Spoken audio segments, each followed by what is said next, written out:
Bandwidth for changelog is provided by Fastly. Learn more at fastly.com. We move fast and fix things here at changelog because of Rollbar. Check them out at rollbar.com. And we're hosted on Linode Cloud servers. Head to linode.com/changelog. This episode is brought to you by DigitalOcean. DigitalOcean's developer cloud makes it simple to launch in the cloud and scale up as you grow. They have an intuitive control panel, predictable pricing, team accounts, worldwide availability with a 99.99 uptime SLA, and 24/7, 365 world-class support to back that up. DigitalOcean makes it easy to deploy, scale, store, secure, and monitor your cloud environments. Head to do.co/changelog to get started with a $100 credit. Again, do.co/changelog.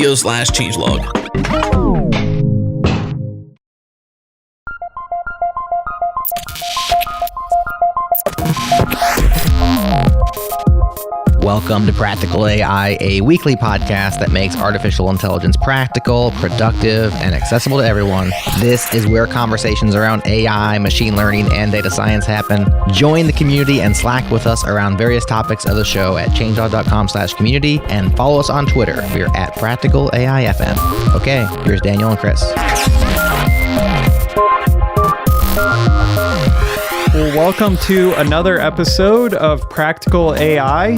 I'm Daniel Whitenack, a data scientist with SIL International, and I'm joined as always by my co-host, Chris Benson, who is a principal AI strategist at Lockheed Martin. How you doing, Chris?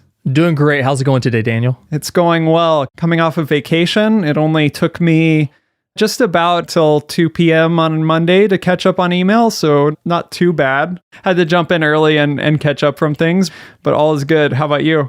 Just slaving away while you're on vacation. My wife and daughter actually went to Disney World without me. Oh, no. So they left me at home with the pups and doing work. Gotcha. Didn't go to see the new Star Wars deal, Star Wars World, or I don't know what it's called, actually. No, I think they saw Harry Potter, but but not Star Wars this time. Yeah, at Universal. Cool. Well, I'm excited to be back from vacation. I'm excited to have with us today an awesome guest. Today we have with us Craig Wiley, who is Director of Product Management for Google Cloud AI Platform. Welcome, Craig. Thank you. Very excited to be here. Yeah, excited to talk to you today about a lot of TensorFlow related things and a lot of Google Cloud related things. But before we get into that, could you just give us a little bit of your background and how you got into AI and eventually ended up at Google? Sure. So, as you said, I run product management for our AI platform here at Google. Previous to that, I spent a couple of years at AWS building Amazon SageMaker. And then previous to that, I spent a number of years in Amazon supply chain group doing kind of optimizations and, starting with pivot tables and moving on to classic econometric regression and then moving on to kind of, more and more unsupervised and more, deeper and deeper learning as we tried to solve some of these kind of unbelievably complex problems. And that the ever-present goal of trying to make all of this go faster and yield stronger results got me just super interested in the tooling space.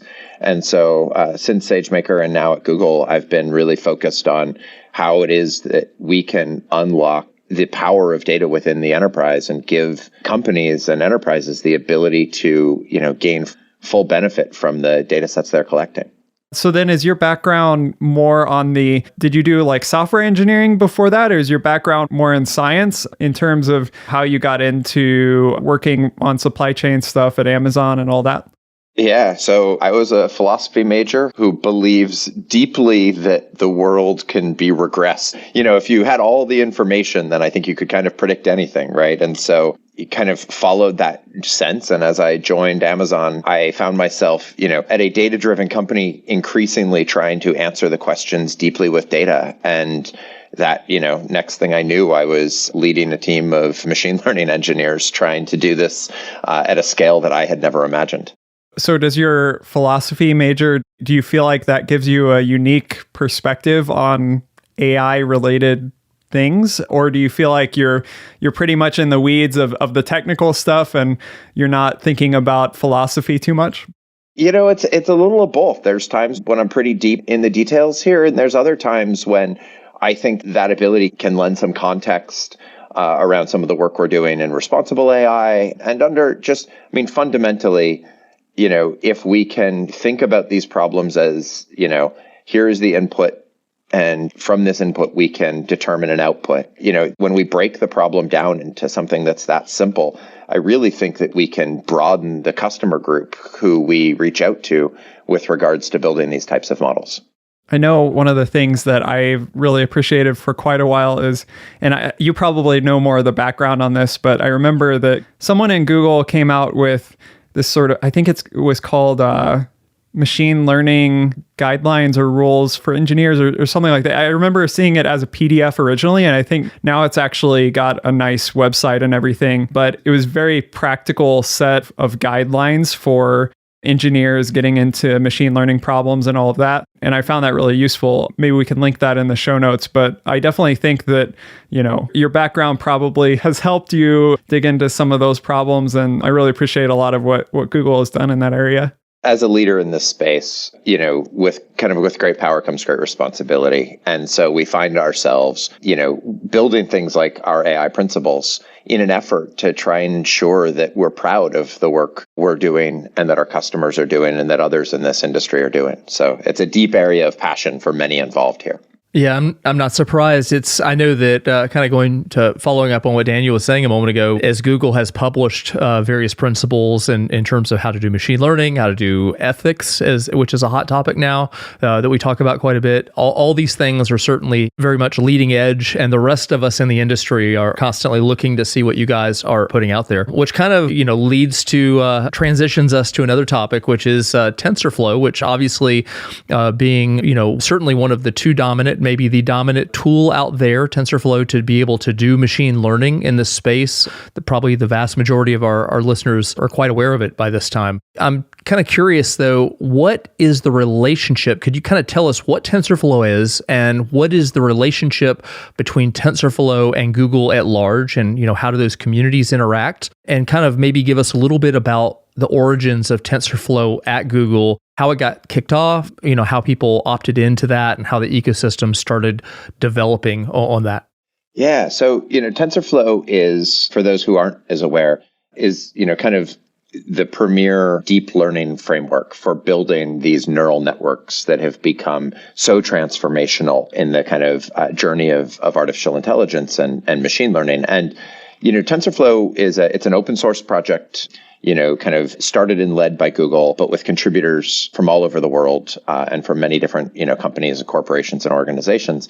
And, at the end of the day, I think when I think about TensorFlow, I think about the ability for people to do increasingly complex tasks easily so that they can get to the point of value creation faster. Now, you asked about kind of how we sit organizationally and things. TensorFlow is a part of our research group and, internally kind of has a charter or mandate to ensure that Googlers have the best tools they need in order to build the kinds of assets, the kinds of machine learning tools and assets that they want. Having said that, in cloud, we work hand in hand with this group. To be honest, probably of folks who are not in my direct kind of, org, this is probably the org I am closest with, meeting with them kind of on a daily basis to figure out how we can provide more value to TensorFlow users and how TensorFlow can provide increasing value to Google and Google's cloud customers when need be.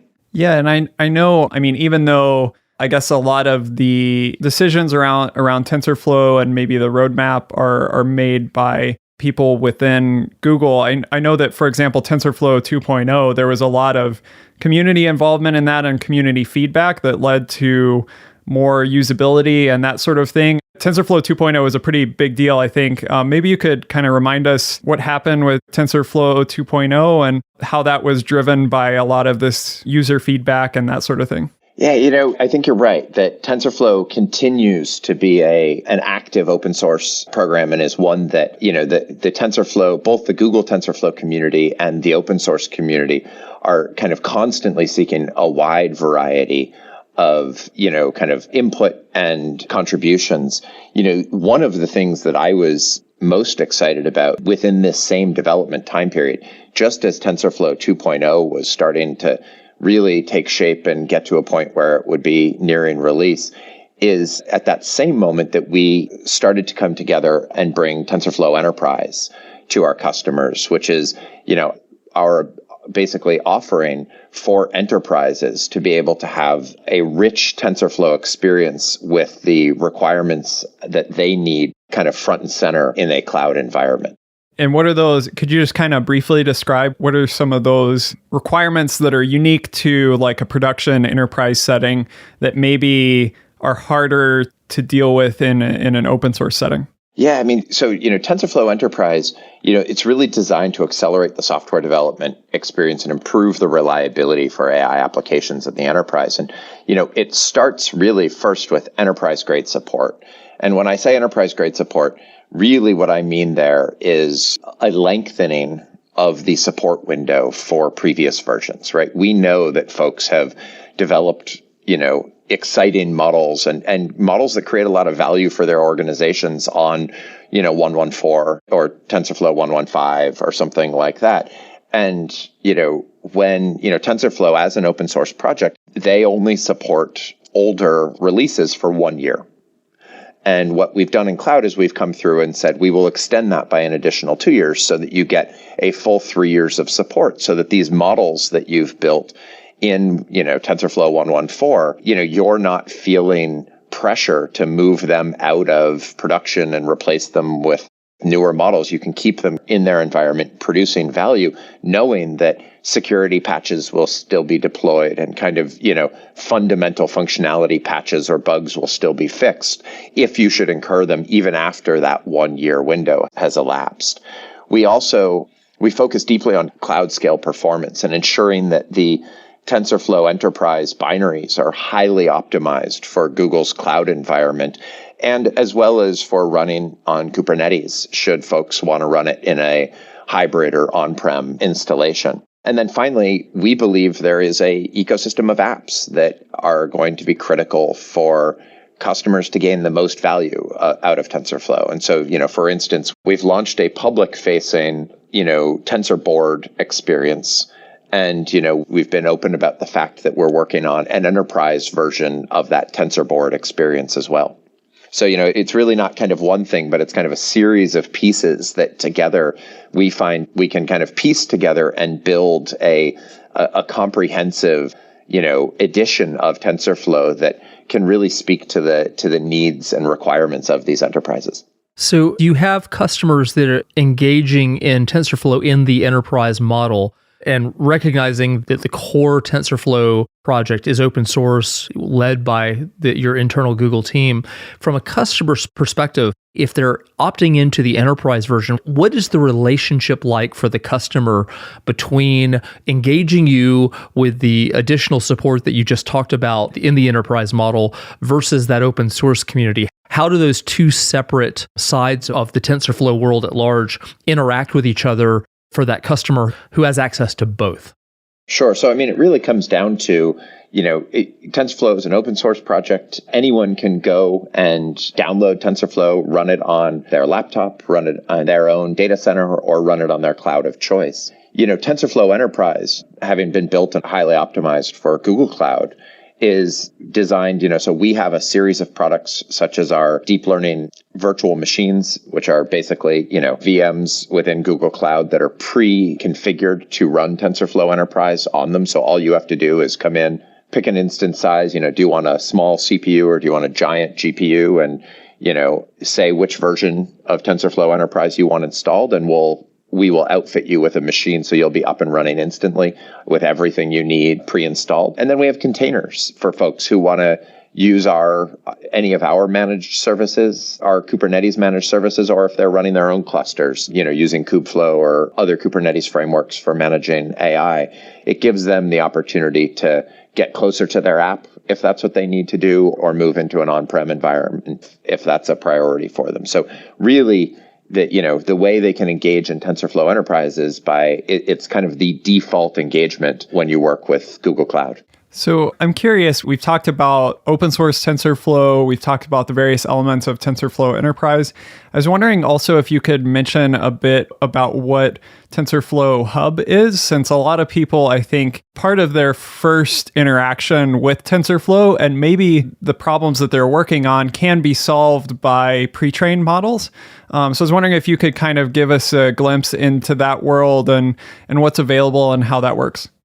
Yeah. So, TensorFlow Hub is a library for the publication and discovery and consumption of reusable parts of machine learning models, right? So, users can create modules, which are kind of a self-contained TensorFlow graph, along with its weights and assets that can be reused across different tasks and or different applications. And so really the idea here, and I think we're increasingly seeing this both within TF Hub as well as other locations, is this idea of kind of composable AI, where folks can build small pieces that others can then take those pieces, leverage them, and make them, more broadly available. And so TensorFlow Hub is really a collection of those modules to help accelerate the machine learning process. I'll tell you, as someone who has worked for a number of years and continues to work in cloud machine learning, a huge percentage of my kind of thinking is spent on how can we improve the cycle time of building machine learning models and getting them into production. Because for so many companies, it comes down to hey, I have a team of data scientists. That team of data scientists today can get me 10 models a year. And if I can come through and with the tooling that we put together, we can help them double, triple, 10x their velocity, then the ROI of machine learning in that organization, increases substantively. And now the problems that they're willing to attack with machine learning, gets much broader. And so I think I'm super excited about all of these technologies that give customers the ability to save time and effort and thought, really kind of like time of thinking and thought energy on these problems that have been solved by someone else. And you don't need to reinvent the wheel. You just need to go get their wheel, drop it in, and use it in your case. And I think that's what TF Hub has shown, such a strong ability to do.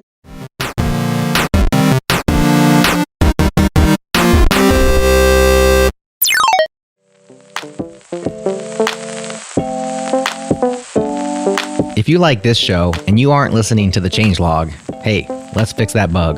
The Changelog is our flagship show, and we've been doing it for over a decade. Adam and I seek out and interview the people who are pushing the world forward with software. We dive deep into the hacks, the innovations, and the leadership required to do what these amazing people do. One recent example is our conversation with Anders Damsgaard, a climate scientist from Denmark who gave us a peek inside his work and how he scratched a common itch he has when gathering academic research from around the web. Here's a dorky moment from that episode. Are you trying to be right, or are you trying to solve the world's problems? Exactly. Like if you're a scientist trying to be right, well then your right may not actually be the right. Yeah. Exactly. There's another saying, all models are wrong, but some are useful. Okay. I like that one. There's another saying, all models are wrong except for mine. Mine's correct. Good one, Jared. We had a lot of fun with Anders. He's a fascinating guy. Continue listening at changelog.com/podcast/378 or search for the Changelog on your favorite podcast app and find the episode called Open Source Meets Climate Science.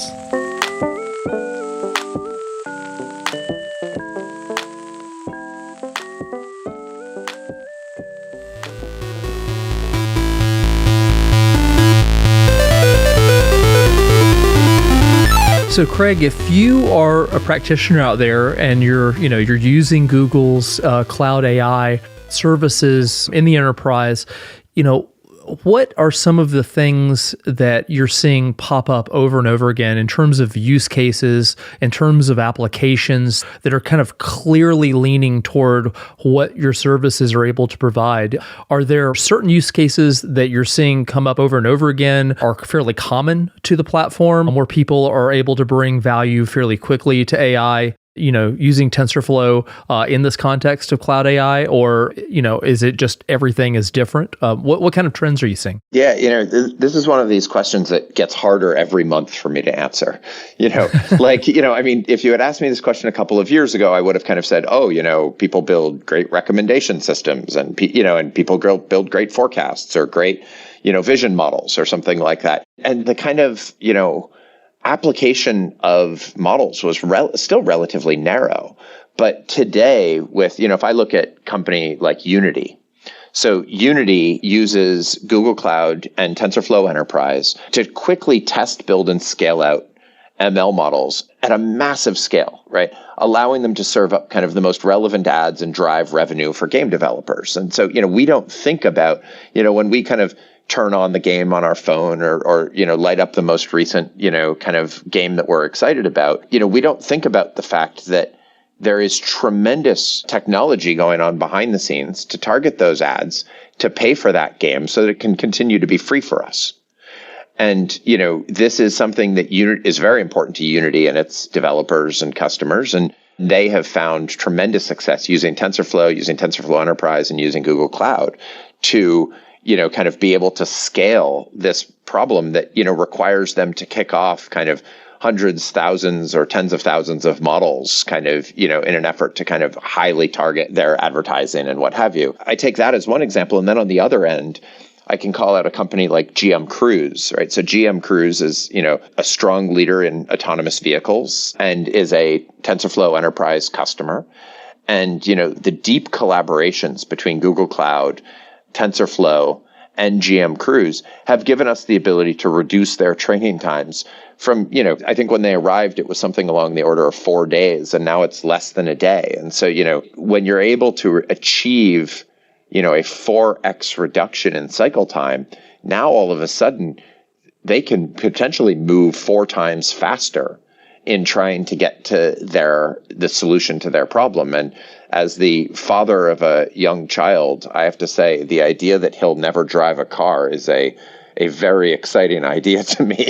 And so I'm more than willing to help all of these folks get as far down that path as they can as quickly as possible. It's funny you say that, by the way. I was just going to say, because I also have a young child, and I try to tell her the same thing and other people, and they struggle to believe it. I just found it very curious that you jumped in on that. My son has even said, at 17, I'm not sure I'll get my driver's license because I'm not sure those will still exist, and things like this. But, nice. But those two problems are, about as different from one another as could be. And certainly we see, problems across industries, whether it's fintech, retail, manufacturing.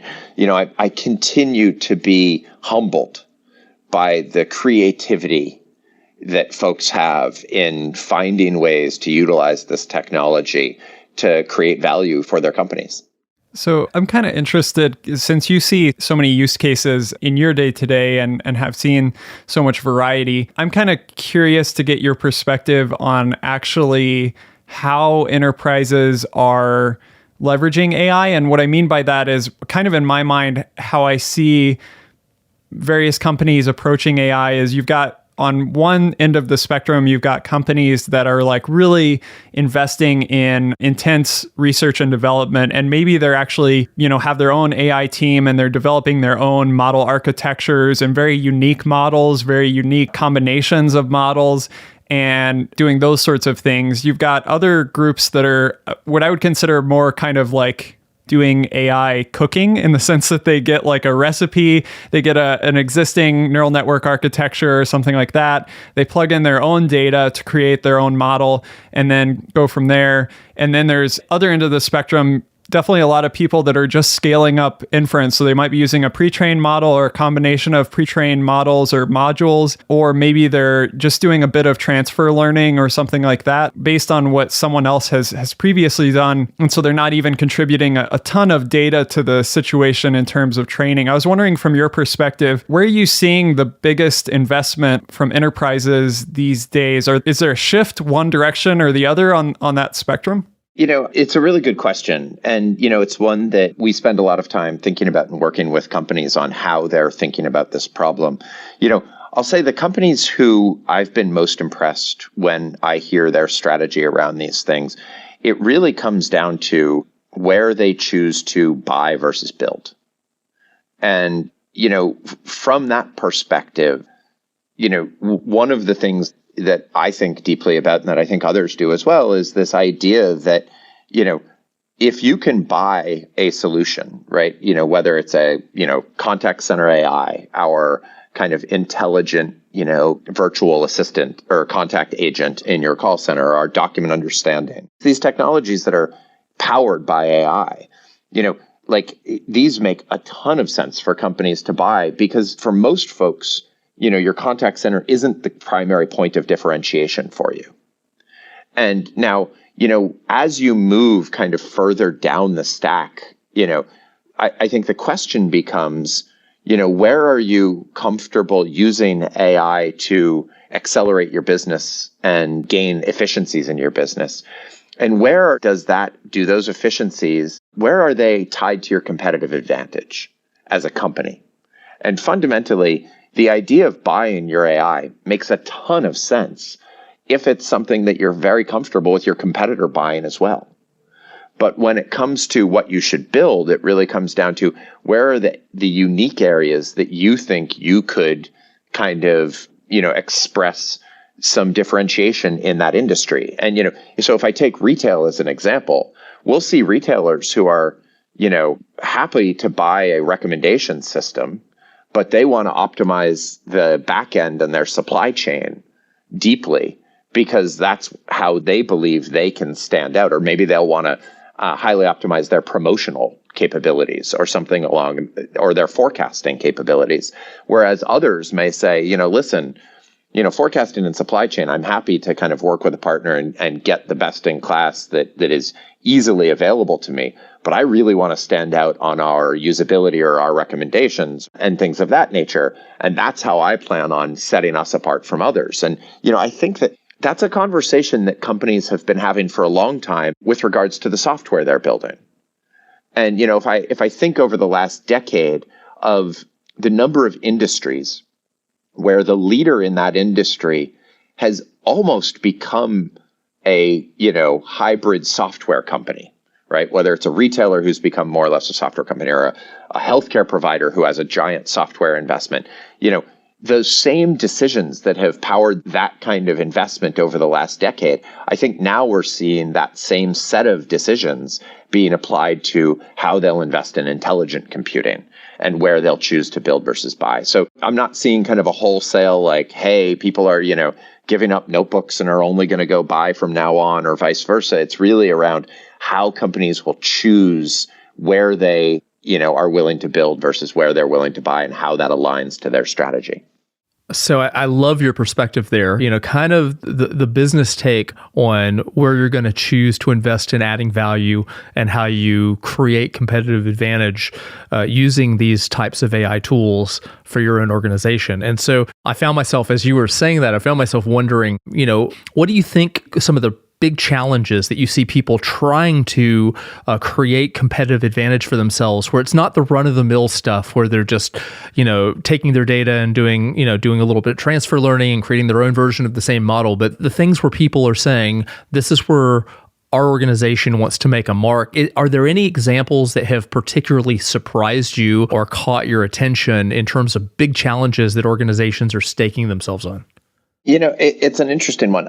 My life is spent trying to make it easier for them, right? And so, and I'll say, I continue to believe that one of the biggest challenges in this space is actually far to the left of machine learning. And, when I say left, I kind of mean in a workflow.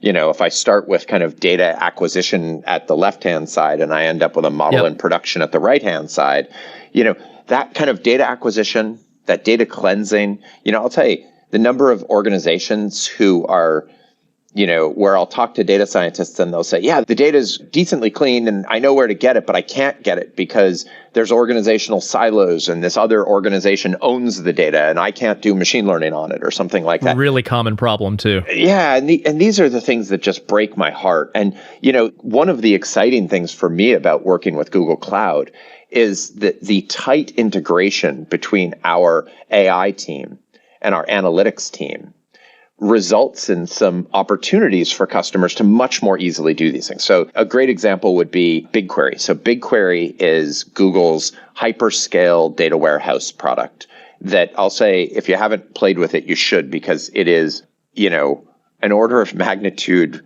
kind of faster and more scalable than anything I've gotten an opportunity to play with. And I came into machine learning by running data warehouses in many ways. And so, it's close to home for me. And so, but, today you can build machine learning models in BigQuery using SQL as your programming language. And so you can train an XGBoost model or train a TensorFlow model all from kind of the SQL UI that data analysts would be accustomed to. And so, it's integrations like that I hope can help us break down some of these barriers that are, I'll say often they're blamed on tech, but often the problems are as much policy as they are tech. And I think the key is, can we simplify the governance for folks, not remove it by any means, but simplify it so that it becomes much easier and much less scary so that they can get to the point of extracting value from their data even more quickly.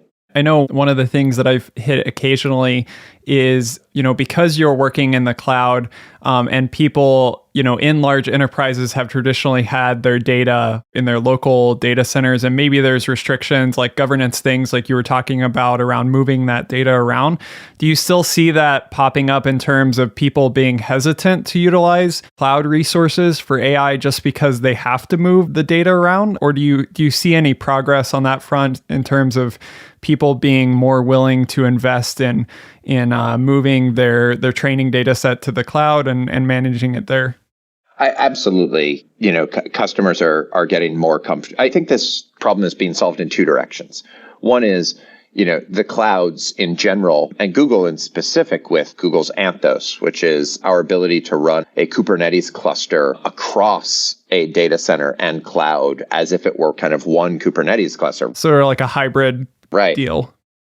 Technologies like that start to, diminish the damage of saying, hey, I can only have my data here and I can't move it elsewhere kind of thing, right? And so, in one direction, there are strategies like that. And then, in the other direction, as cloud continues to grow, and, I will routinely meet companies who will say, well, my industry, and, you can fill in with whatever industry, doesn't allow me to put data in the cloud. And, we'll talk to them about how many references we have in their industry who are putting data in the cloud. And it very quickly, they realize that it's not their industry, it's their company or even their department that has built these rules probably years ago before it was understood the benefits of things like cloud security and reliability and resiliency. And so, I think those kinds of blockers are kind of falling by the wayside, either because companies are realizing that the cloud is not as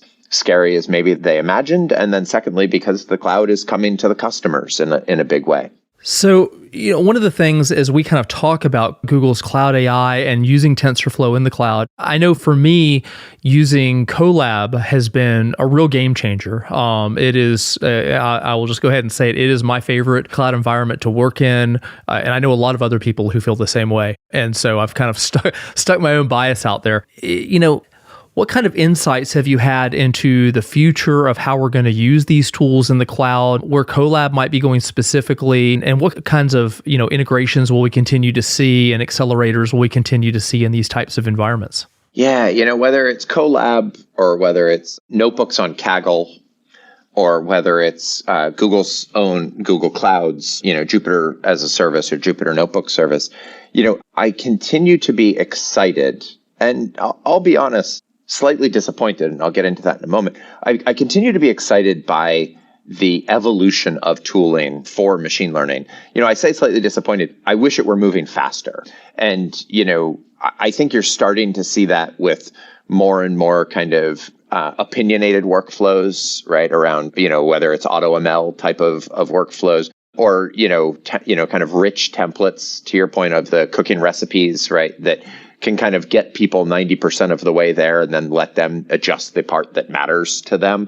I continue to believe that the way we're doing machine learning today probably isn't the way we'll be doing machine learning a decade from now. And, I often think about software development. And, if we were to rewind the clock on software development by, 20 years, concepts like regression testing and unit testing and these kinds of things, weren't a part of the everyday software development lifecycle. Today, if you went to go deploy something and you hadn't passed it through a regression testing suite, we would kind of think you're irresponsible. And, we don't have those same concepts yet for machine learning. And, to me, one of the reasons why it's so exciting to work in this space is that I feel like we are getting to develop the kind of, next generation of standards around how people will develop machine learning. And, whether it's, things like, pipeline technology to improve CI/CD experiences, whether it's specific TensorFlow modules built into TF Hub,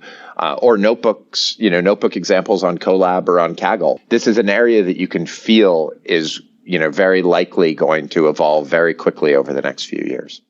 Yeah, I was just going to mention before we get off of Colab and some of the things there, there's certainly, as you mentioned, there's standards that need to be developed and rigorous things that need to be developed. And I know guests like Joel Gruss and others on the podcast have talked about that. But on the other side of things, like I've been working with this Masakane collaboration recently, which is trying to involve research groups and people on the African continent into developing machine translation technology for the languages that they care about. And a central piece of that is the fact that they're able to very quickly onboard participants into their working group because they have a set of Google Colab notebooks that they're able to spin up. They're able to run in their browser. They're able to have access to a GPU to get them started on training baselines. And they don't have to have access to their own GPU. They don't have to even have a lot of experience in a local environment set up with a IDE that's all set up to do certain things and all of that. So that's really, I think, been crucial to that collaboration is the fact that they are able to onboard quickly into that. Now, obviously, as you productize things, as you were mentioning, as you work with enterprises that have certain concerns, there's definitely a matters of integrity and that sort of thing, and robustness that need to be dealt with. But I think some of those concerns are being addressed, but also on the other side, there's a lot of tooling that's being developed out there that's really helping make this technology more accessible to more groups of people, which is really exciting for me. Absolutely. And I couldn't be more excited to be a part of the kind of the work that is going into this democratization process and widening the field of machine learning developers and creators. And then, fundamentally, though, I'll say I always worry about whether or not those models are going to get into production, right? Because one of the things we know is that the vast majority of machine learning that gets built never makes it into the kind of, the area where the inferences can now start creating value, right? All too often it gets built on someone's, laptop or maybe in the cloud. And then, they're never able to actually integrate it into the application or integrate it into that point where it could create value. And, this is an area where we invest deeply to try and ensure that, like, hey, once I've built that model, whether it's in Colab or, wherever I built it, that I can easily put it into a place where I can call it for inference and kind of gain the full value of the model. As data scientists, I think it's very easy to become attached to the training as the training and kind of the AUC curves or what have you as the point of success. But, for me, really, the success comes when those inferences are creating the value that we all set out to, or the goal we all set out to achieve when we first started trying to build the model. That's a great point that you're making. We do tend to get caught up in our own training and thinking of as the training is the thing versus the value that you're creating with the model after you deploy it. I would feel remiss. I'm kind of curious. I just wanted to go back a little bit to your personal bio for a minute, and definitely not wanting to get into the politics of competition and stuff, but coming from AWS, you came into Google, you had a hand, obviously, in creating SageMaker, and obviously, like you would with any job moving to another, you learn and you get better and you gain knowledge as you do that. Is there anything that comes to mind that you learned from that previous experience, and definitely not putting down SageMaker, but just like you went through that process and you gained expertise, and then you came to Google and you started working on Google AI. Is there anything that really helped you as you came across there? I was unprepared for the benefit of sitting side by side with the Google's research groups. Google is clearly a leader, if not the leader, in AI and machine learning. And to get to sit shoulder to shoulder with Jeff Dean and others as they solve some of the most complex machine learning problems in the world, and then taking the components with the kind of fundamentals or the primitives that they've had to use, extracting those out of some of these world-class problems, and putting them into an environment where enterprises of all levels can interact with them is something that I was just unprepared for. To give an example, we're using, if you look at DeepMind and what DeepMind has done with AlphaGo and with StarCraft, and then, we use that same technology for optimizing manufacturing facilities, right? And, optimizing the control systems in manufacturing facilities. And, that kind of research, the tight connection between kind of research and the practical applications and practical tools we're building is just something I don't think you could get anywhere in the world like you can get it at Google.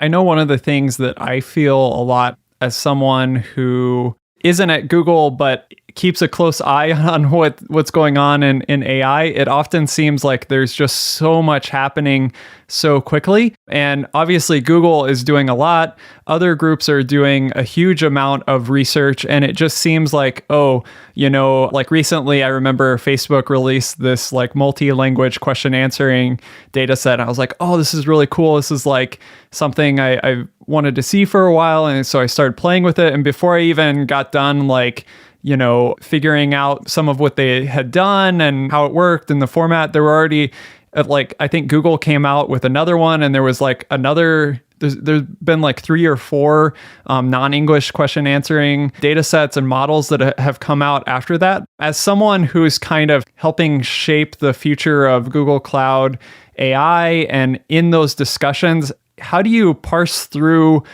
all of the advances that are just happening so quick and what people are wanting to do? How do you keep from getting left behind? I guess that tight integration is part of it, but it still seems like a hard thing to keep up with. Yeah, herding ducks, I think, would probably be the right idea here, right? I mean, it is amazing because you'll sit there and think, my goodness, I couldn't be any deeper on this topic than I am today. And then you'll find, a team will announce that they've done something that's, 2 orders of magnitude deeper than where we were. And it's kind of, you just sit there and are like, wow. And so, really it's, getting to know all those folks and keeping close with them so that we can look at not what they're doing today, but where are they going? And where are they going to be 6 months from now, 18 months from now, and 36 months from now?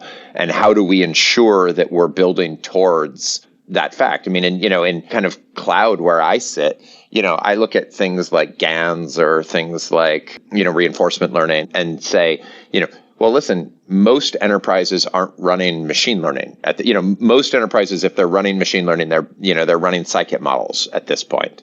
And so what is the value of GANs to me right now outside of an academic environment?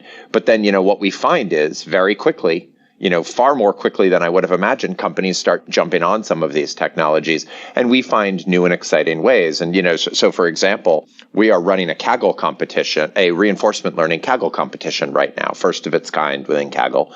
And, seeing some really interesting ways in which users and developers who have never done reinforcement learning before are starting to interact with this. And by watching the conversations they're having and the challenges they're having, I think it allows us to build better products, as we come out of that. So I guess, as we kind of work our way to the end here, people are listening to this, they've gotten a little bit of knowledge about cloud AI if they haven't already, and TensorFlow. What would you recommend is the best way for people to get their hands started in TensorFlow and TensorFlow in the context of cloud AI as an enterprise customer? Obviously there's the crash course that Google has, which kind of gets you started there. But could you take us a little deeper into how people can steer into all these tools and get started with you? Yeah, I think if you're getting started fresh and, haven't touched this technology before, then I would certainly recommend heading towards Kaggle and some of their educational resources. I think, they have things like, 10 weeks to, coding in Python in 10 weeks and, other things around, learning a number of the basics and starting to get engaged with kind of machine learning. And so, I think that's a great place to start if you're newer. If this is an area where you have kind of skills and expertise, then absolutely, continuing to, utilize Kaggle and their competitions and their wide variety of code samples, Colab as well. But then, going to cloud.google.com and heading to our AI tab, and then, honestly, going to our deep learning environments and spinning up a VM with deep learning on it. I remember years ago when I was kind of working in supply chain, I had a really strong kind of econometrician on the team. And I said, hey, why don't you go install a deep learning package? I can't remember if at that point it was, Theano or TensorFlow or so it was kind of earlier days. And, install a package, get it going and let me know what you think. And, the next week I met with him and he said, I worked at it for a number of hours, couldn't get it running. And so, I went back to the stuff I know because I knew I could create value there. Well, with our deep learning environments, our deep learning VMs and what have you, all you have to do is click on the thing. And now you have a TensorFlow experience or, open a notebook with a GPU as a backend, and you have everything you need to run, strong and run fast there. And so I would just tell people, dive in, find some code samples, try and break them, try and mess them up and go from there. Awesome. Well, appreciate that perspective. And we appreciate you taking time from all of your work to come and chat with us. It's been a great time. I know I've learned a lot and excited to continue exploring what's coming out of Google. And thank you so much for joining us. We'll mention all the things that you just did in our show notes and hope to stay in contact and see you at a conference or something soon. Yep. Thanks a lot. Absolutely. Thank you. Thank you for listening to Practical AI. If you're not following Practical AI FM on Twitter, you're missing out on clips and highlights from past episodes, links and repos from around the AI and data science community, and more. Follow us, Practical AI FM. You won't regret it. Practical AI is hosted by Daniel Whiteneck and Chris Benson. It's produced by me, Jared Santo, and our music is brought to you by the Beat Freak, Breakmaster Cylinder. We have awesome sponsors. Support them. They support the show. Special thanks to Fastly, Linode, and Rollbar for helping us do what we do. If you aren't receiving Changelog Weekly every Sunday, you are missing out. It's our take on this week in the world of software, what's interesting, and why. Head to changelog.com/weekly to subscribe. Get it for the price of a free cheeseburger. Thanks again for listening. We'll talk to you next week.